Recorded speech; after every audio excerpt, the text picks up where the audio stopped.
আজকে আমরা একটা গুরুত্বপূর্ণ টপিক ডিসকাস করবো, সেটা হচ্ছে বয়লিং পয়েন্ট।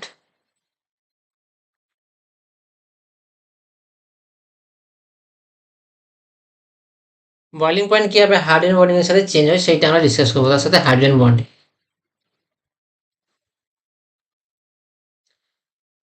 প্রথমে ভালো করে বোঝার চেষ্টা করো হাইড্রোজেন বন্ডিং অ্যাকচুয়ালি কি।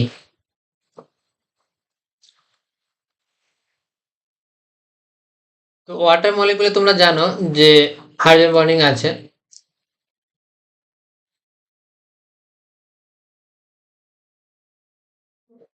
সরি, তো কি হচ্ছে, যখন কোনো একটা ইলেকট্রোনেগেটিভ এলিমেন্ট যেমন অক্সিজেন সে হাইড্রোজেনের সাথে যুক্ত হবে, তখন সেটা ডেল্টা নেগেটিভ হবে এবং হাইড্রোজেন ডেল্টা পজিটিভ হবে। তো একই রকম এখানে ডেল্টা পজিটিভ, এটা ডেল্টা নেগেটিভ হবে, এটা ডেল্টা পজিটিভ, ডেল্টা নেগেটিভ। তো এই যে ডেল্টা পজিটিভ আর ডেল্টা নেগেটিভ, এই ইন্টারাকশনটা আন্তঃআণবিক যে ইন্টারাকশনটা, মানে এই যে মলিকুলের দুটো পোলের মধ্যে ইন্টারাকশন, সেটাকে হাইড্রোজেন বন্ডিং বলা হচ্ছে। এবার যখন আরো ইলেকট্রোনেগেটিভ এলিমেন্ট যখন হচ্ছে এইচএফ, ফ্লোরিনটা ডেল্টা নেগেটিভ হবে, আরো বেশি ইলেকট্রোনেগেটিভ ফ্লোরিন, তো তার মধ্যেও কিন্তু একই রকম ভাবে যে ইন্টারাকশন গুলো চলবে সেগুলোকে আমরা বলবো hydrogen bonding.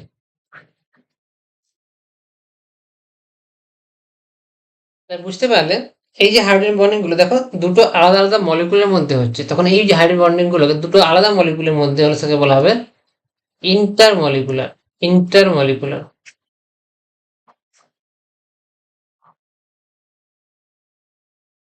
Intermolecular H bonding.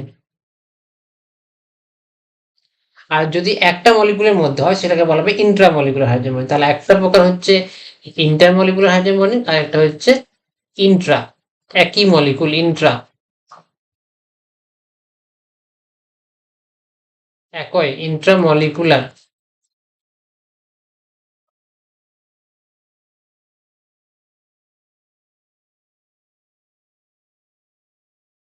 তো বুঝতে পারলে দুই প্রকার হাইড্রোজেন বন্ডিং হয়, একটা হচ্ছে ইন্টার, একটা হচ্ছে ইন্ট্রামলিকুলার হাইড্রোজেন বন্ডিং। এখন প্রশ্ন হচ্ছে, আজকে আমাদের টপিক হচ্ছে নাইট্রোফেনল।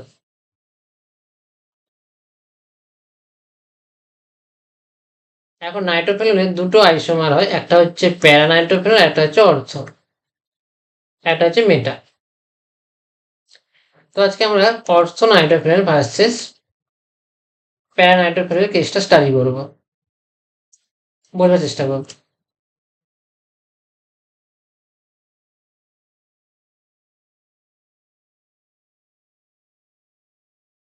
তো তোমরা যদি দেখো ওই মলিকুলটাতে অক্সিজেন হচ্ছে delta minus, hydrogen delta plus, একই রকম ভাবে ডেল্টা মাইনাস হবে অক্সিজেন। তো এদের মধ্যে যে ইন্টারাকশন সেটাকে বলা হবে ইন্টারমলিকুলার, সরি ইন্ট্রামলিকুলার। একটাই মলিকুলের মধ্যে তাদের হচ্ছে intramolecular H bonding, right, intermolecular H bonding. আর এই প্যারানাইট্রোফেনল মলিকুলটাতে কি হয় অ্যাকচুয়ালি সেটা ভালো করে বোঝার চেষ্টা করো।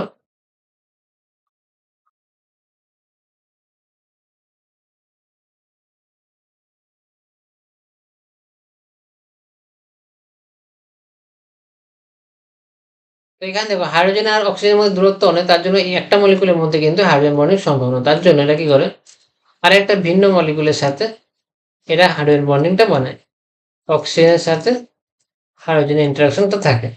তো এই দুটো ভিন্ন মলিকুলের মধ্যে একই রকম ভাবে এখানেও চলতে থাকবে, তো একই রকম ভাবে এখানেও চলতে থাকবে হাইড্রোজেন বন্ডিং। তো এরকম দুটো ভিন্ন মলিকুলের মধ্যে যখন হাইড্রোজেন বন্ড হবে সেটাকে বলা হবে ইন্টার মলিকুলার।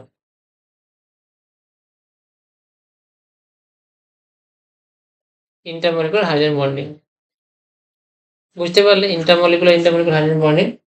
হাইড্রোজেন বন্ডিং এর জন্য একটা ইলেকট্রোনেগেটিভ অ্যাটম, যেমন হচ্ছে অক্সিজেন, ইলেকট্রোনেগেটিভ অ্যাটম থাকলে যে পোলারাইজেশনটা হবে, সেই পোলারাইজেশন বলে যে ডাইপোল পোল ডাইপোলগুলো তৈরি হবে, সেই ডাইপোলগুলোর মধ্যে ইন্টারাকশন গুলোকে বলা হবে হাইড্রোজেন বন্ডিং। এখন দেখো যদি ইন্ট্রামলিকুলার হাইড্রোজেন বন্ডিং হয় তাহলে কিন্তু বয়লিং পয়েন্ট কমে যাবে, যেমন আমাদের হচ্ছে বয়লিং পয়েন্ট অর্থোফেনলের কম হবে। আর যদি ইন্টারমলিকুলার হাইড্রোজেন বন্ডিং বেশি হয় তাহলে বয়লিং পয়েন্ট কিন্তু বেড়ে যাবে। এখন which compound has the higher boiling point. Higher boiling পয়েন্টের জন্য ইন্টারমলিকুলার হাইড্রোজেন বন্ড থাকতে হবে, অর্থতে থাকে ইন্ট্রা, আর প্যারানাইট্রো থাকে ইন্টার। তাহলে অ্যান্সার হবে বি, প্যারানাইট্রো ফেনলে সব থেকে বয়লিং পয়েন্ট বেশি হবে। আর আজকে আমরা বোঝালাম যে হাইড্রোজেন বন্ডিং কি, আর হাইড্রোজেন বন্ডিং থাকার জন্য কি হতে হবে, একটা ইলেকট্রোনেগেটিভ এলিমেন্টের সাথে হাইড্রোজেন এটম যুক্ত হতে হবে। ইলেকট্রো নেগেটিভ এলিমেন্টের সাথে হাইড্রোজেন যুক্ত থাকলে সেই হাইড্রোজেনটা একমাত্র হাইড্রোজেন বন্ডিং দেখাবে। দুই কি, ইন্টারমলিকুলার হাইড্রোজেন বন্ডিং। আর ইন্টারমলিকুলার হাইড্রোজেন বন্ডিং, ইন্টার মানে একই মলিকুলের মধ্যে যেন অর্থোনাইট্রোফেনল বয়লিং পয়েন্ট এই কারণে কম হয়। প্যারানাইট্রোফেনলে কি হয়, একটা মলিকুলের সাথে আরেকটা মলিকুল, আরেকটা মলিকুলের সাথে আরেকটা মলিকুল, এখানে এতগুলো মলিকুল একসাথে এতগুলো বন্ধন তৈরি করে, সেই বন্ধনগুলোকে ভেঙে ভেঙে একটা মলিকুলকে আইসোলেট করতে, বা বয়লিং পয়েন্ট মানে কি, তাকে ফোটাতে, গ্যাস হিসেবে বের করতে প্রচুর পরিমাণে এনার্জি লাগবে। কিন্তু অর্থোনাইট্রোফেনের মধ্যে একটা একটা মলিকুল, তো একটা একটা মলিকুলকে হিট করলে সে একটা বন্ড ভেঙে যাচ্ছে এবং সেটা গ্যাসে কনভার্ট হয়ে যাচ্ছে। তার কারণে প্যারানাইট্রোফেনের বয়লিং পয়েন্ট সব থেকে বেশি।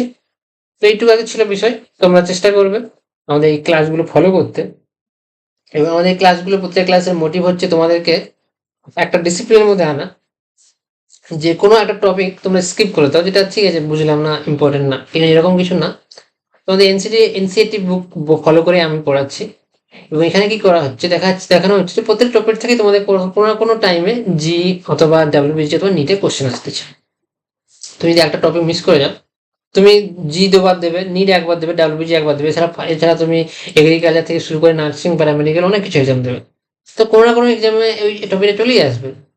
তো প্রথম কথা তোমাদেরকে অ্যাওয়ার করা হচ্ছে যে প্রত্যেক টপিক ইম্পর্টেন্ট। তারপর বারবার তোমাদেরকে বোঝানো হচ্ছে যে ক্লাস 11-এর জায়গাগুলো কতটা গুরুত্বপূর্ণ, কতটা রিপিট করা উচিত, তোমাদের রিভিশন করা উচিত বারবার। একটা কনসেপ্ট ভুলে রেলিজেন্স কি বা মিসমারি এফেক্ট কি, সেটা একবার গিয়ে দেখে নেওয়া উচিত। তাহলে তোমরা কানেক্ট করতে পারবে, কারণ এগুলো তোমাদের পরীক্ষাতে আসবেই আসবে। আর অর্গানিক কেমিস্ট্রিটা কতটা ইজি তোমরা আগের ক্লাসে দেখেছো, কিভাবে আমরা অ্যালকিল হ্যালাইড এবং অ্যালকোহলকে আমরা কিভাবে কানেক্ট করেছিলাম, SN1 SN2 E1 সাবস্টিটিউশন কিভাবে কানেক্ট সেটাও দেখেছি। তো এরপরে তোমরা দেখবে ফেনলে যখন আমরা কেমিস্ট্রি পড়বো, ফেনল এবং অ্যালকোহলের কেমিস্ট্রি পড়েছি, ফেনলে যখন কেমিস্ট্রি পড়বো তখন দেখবে যে ইলেকট্রোফিলিক সাবস্টিটিউশন, যেটা আমরা পড়েছি বারবার, ইলেকট্রোফিলিক অ্যারোমেটিক সাবস্টিটিউশন এবং নিউক্লিওফিলিক সাবস্টিটিউশন, সেই কনসেপ্টগুলো কিন্তু একইভাবে আসবে। এর ফেনলের কেমিস্ট্রিতে তোমরা পড়বে ইলেকট্রোফিলিক অ্যারোমেটিক সাবস্টিটিউশন, সেই নাইট্রেশন সালফোনেশন পড়বে। আবার তোমরা ইথারে গিয়ে পড়বে অ্যানিসোল। অ্যানিসোল হচ্ছে এই স্ট্রাকচারটাকে বলা হচ্ছে অ্যানিসোল, OM, ফেনলের সাথে OM যুক্ত থাকলে এটাকে ইথার বলা হচ্ছে, ফেনল ইথার, মিথাইল ইথার। এরাও তোমরা সেই ফেরিলকে অ্যালিসান, অ্যাসাইলেশন, নাইট্রেশন, সালফোনেশন সব কিছু পড়বে। তো তোমরা চেষ্টা করো প্রতিটা টপিক ভালো করে পড়ার পরে সেগুলো ভালো করে নোট করার, প্রয়োজন হলে স্পিড কমিয়ে একটু পজ করে কথাগুলো ভালো করে নোট করে রাখা। কারণ এগুলো আবার বিএসসি থেকে পড়তে হবে, বিএসসি তে আবার এইসব জিনিসগুলো পড়েই কিন্তু তোমাকে আবার পরীক্ষায় বসতে হবে, বড় বড় কম্পিটিটিভ এক্সাম দিতে হবে। তার জন্য কেমিস্ট্রিটা শুরু থেকে ভালো করে শেখা উচিত। আর যত ঢেলামি দেবে এবং গাইডেন্সটা ফলো করার চেষ্টা করো। তোমাদেরকে বারবার দেখানো হচ্ছে যে প্রত্যেক জায়গায় ইম্পর্টেন্ট, প্রত্যেক জায়গা থেকে কোশ্চেন আসছে। তো ভালো করে প্র্যাকটিস করো। যত আর যদি এমসিকিউ বেশি করে চেষ্টা করো, প্র্যাকটিস করার ইচ্ছে হয়, তাহলে তোমরা ইনস্টাগ্রামে যেতে পারো, আমার সেখানে এই চ্যানেলটাতেই আছে, সেখানে দেখবে প্রত্যেকটা জায়গা থেকে এমসিকিউ দেওয়া হয়েছে। এক একটা চ্যাপ্টার উপর 50-60টা করে এমসিকিউ দেওয়া হয়েছে, যেগুলো নিট, জি এবং ডাব্লিউবিজিতে এসছে। চেষ্টা করো সেগুলো প্র্যাকটিস করার, এবং এখন থেকে যদি এই ডিসিপ্লিন তৈরি করে রাখো, তাহলে আগামী 6-8 মাসের মধ্যে তুমি একটা বিরাট নিজের মধ্যে ইমপ্রুভমেন্ট আনতে পারবে, এবং তুমি হয়তো দেখা যাবে একটা ভালো র্যাঙ্কও করতে পারছো। তো ঠিক আছে, আমাদের দেখা হচ্ছে।